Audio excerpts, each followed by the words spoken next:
नमस्कार, तृप्तीज मॅजिक कुकिंगमध्ये तुम्हा सर्वांचं मनापासून स्वागत।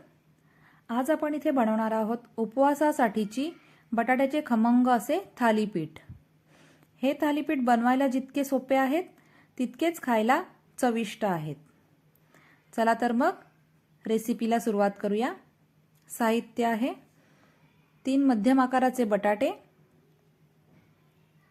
1 मोठा चमचा दाण्याचं कूट, आलं किसून घेतलेलं आहे अर्धा चमचा, चवीनुसार मीठ, 1 हिरवी मिरची बारीक केलेली आहे आणि रेड चिली फ्लेक्स, 10 ते 12 कढीपत्त्याची पानं घेतलेली आहेत।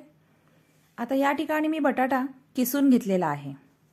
बटाटा आपल्याला धुवून किसून घ्यायचा आहे। किसल्यानंतर बटाटा धुवायचा नाहीये। आता त्यामध्ये आपण सर्व साहित्य ॲड करून घेतोय।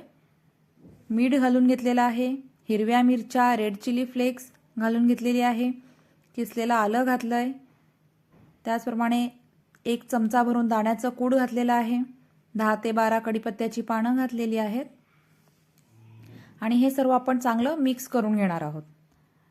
आता ज्यांना कोणाला उपवासाला आलं चालत नसेल, कढीपत्ता चालत नसेल, त्यांनी तो स्किप केला तरीही चालणार आहे आणि ज्यांच्याकडे कोथिंबीर चालते त्यांनी कोथिंबीर ॲड केली तरी सुद्धा चालणार आहे।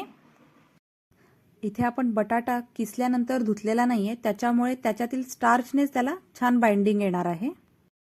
आता इथे मी गॅसवर पॅन तापत ठेवलेला आहे, त्यावर थोडंसं तेल टाकलेलं आहे आणि त्यावर आपण थालीपीठ आता थापून घेऊया। छान असं पातळसं थालीपीठ आपल्याला थापून घ्यायचं आहे। शक्य असेल तितकं पातळ थापण्याचा प्रयत्न करा। याने काय होतं, थालीपीठ आपलं छान खमंग तयार होतं आणि लवकर भाजलं जातं। आणि हे थालीपीठ आपल्याला लो टू मीडियम फ्लेमवर भाजून घ्यायचं आहे। कित्येक वेळेला काय होतं, आपण उपवासासाठी रात्री साबुदाणा भिजत टाकायला विसरतो। मग सकाळी प्रश्न पडतो की आता वेळेवर काय बनवणार उपवासासाठी। मग त्यावेळेला तुम्हाला हे बटाट्याचं थालीपीठ नक्की उपयोगी येणार आहे।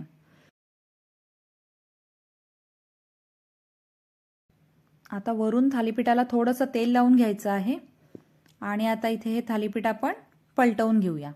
हे बघा, असं एकदम सहजरित्या थालीपीठ आपलं पलटलं गेलेलं आहे, तव्याला कुठेही चिकटलेलं नाहीये। अशा प्रकारे छान खमंग खरपूस भाजून घ्यायचं आहे आणि मुख्यतः हे थालीपीठ जे आहे ते आपल्याला कुठल्याही पूर्वतयारीशिवाय करता येतं। हे थालीपीठ तुम्ही तेल किंवा तूप लावून भाजू शकता।